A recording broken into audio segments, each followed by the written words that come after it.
Bismillahirrahmanirrahim. Assalamu alaikum. Concept about psychometric chart বা psychometric chart সম্পর্কে ধারণা। উপস্থাপনায় আমি আবু মোহাম্মদ আতিকুল্লাহ, চিফ ইন্সট্রাক্টর ও বিভাগীয় প্রধান technical refrigeration and air conditioning RSE, Dhaka polytechnic institute, Tejgaon শিল্প এলাকা, ঢাকা 1208। রেফারেন্স বইসমূহ হল basic refrigeration and air conditioning, principal of refrigeration, a text book of refrigeration and air conditioning, a course in refrigeration and air conditioning, modern refrigeration and air conditioning engineers, refrigeration and air conditioning, Ahmedul Amin. এটা একটা psychometric chart.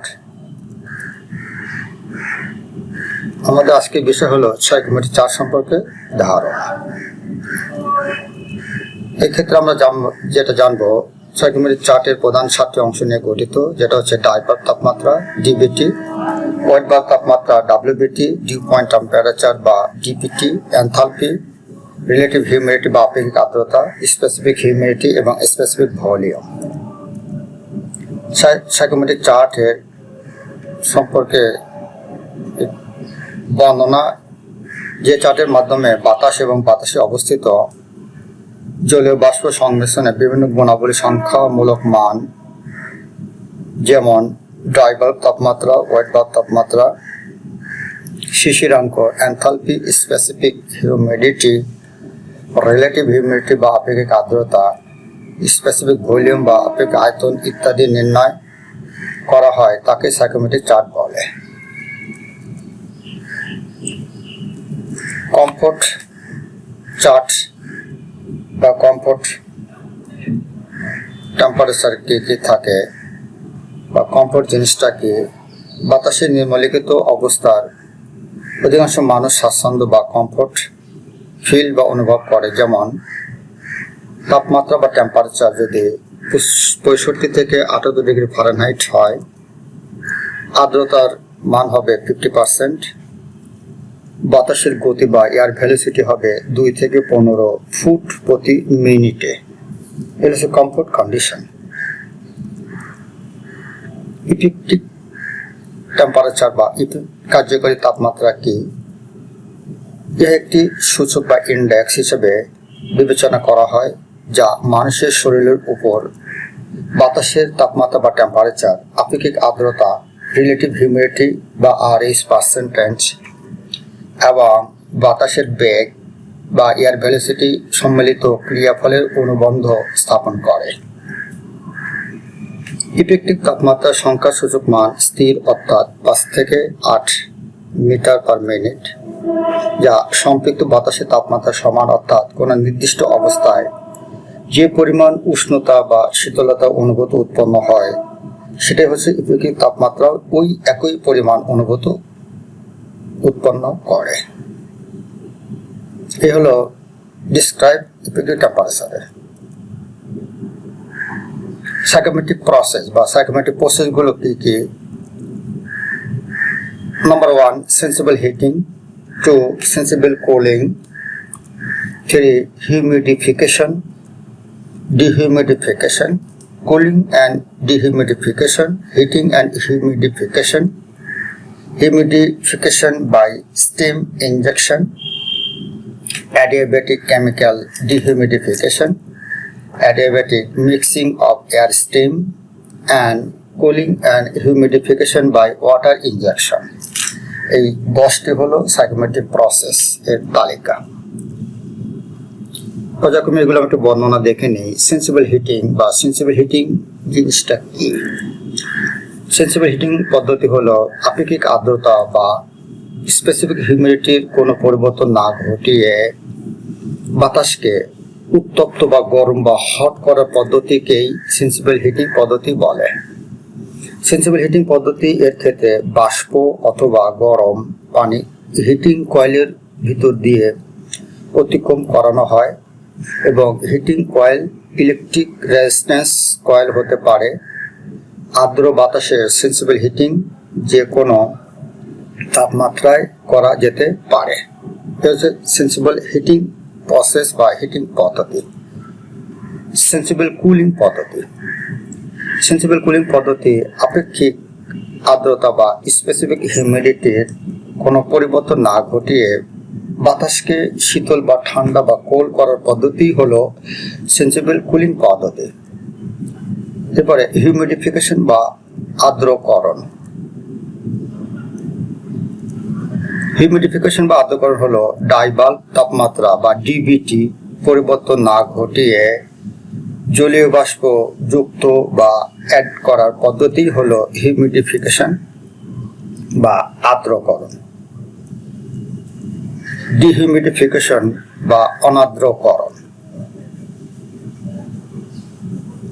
Dehumidification বা অনার্দ্রকরণ হলো ডাইবাল্ব তাপমাত্রা বা DBT পরিবর্তন না ঘটিয়ে শুধুমাত্র জলীয় বাষ্প অপসারণ বা মাইনাস বা রিজেক্ট করার পদ্ধতি হলো ডিহিউমিডিফিকেশন বা অনার্দ্রকরণ।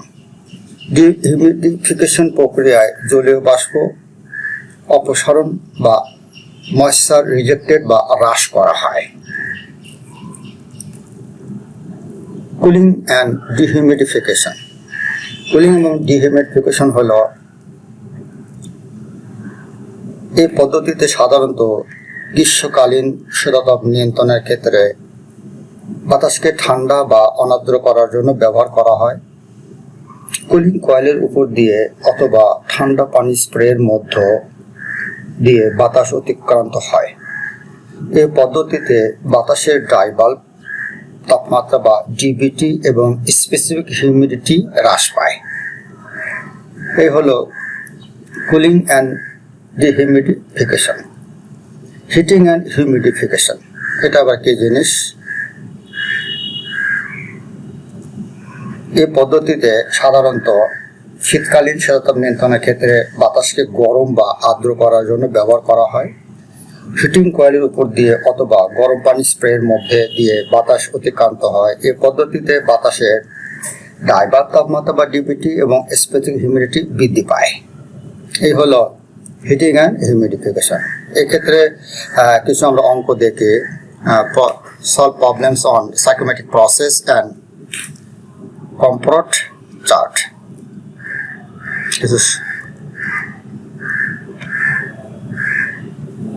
এই অঙ্কগুলো করতে বেশ কয়েকটা সূত্র দরকার। সূত্রগুলো হলো আর্দ্রতার অনুপাতের সূত্র, আপেক্ষিক আর্দ্রতার সূত্র, স্পেসিফিক হিউমিডিটির সূত্র, রিলেটিভ হিউমিডিটির সূত্র, এছাড়াও ভ্যাপার ডেনসিটির সূত্র, সেন্সিবল হিট ফ্যাক্টরের সূত্র এবং পিভি এর সূত্র। আরো সূত্র আছে, আপাতত এই কয়টা হলে অঙ্কগুলো করা যাবে। একটা এক্সাম্পল আমরা দেখি, সমস্যাবলী বা একটা অঙ্ক।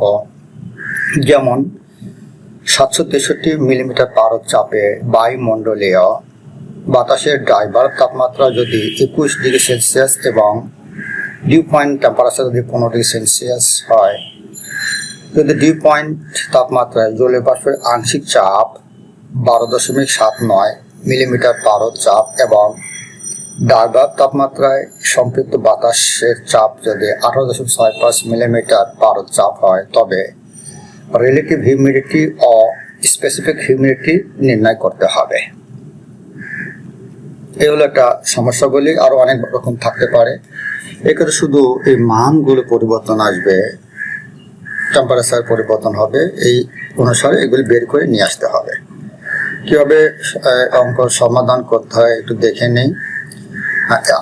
এক্ষেত্রে দেওয়া আছে জলীয় বাষ্পের চাপ পিভি সমান 12.79 মিলিমিটার পারদ বা মিলিমিটার অফ মার্কারি।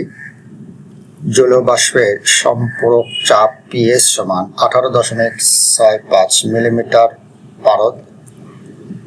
বায়ুমণ্ডলীয় চাপ পিভি সমান 763 মিলিমিটার পারদ বা এমএম অফ এইচজি বা মার্কারি।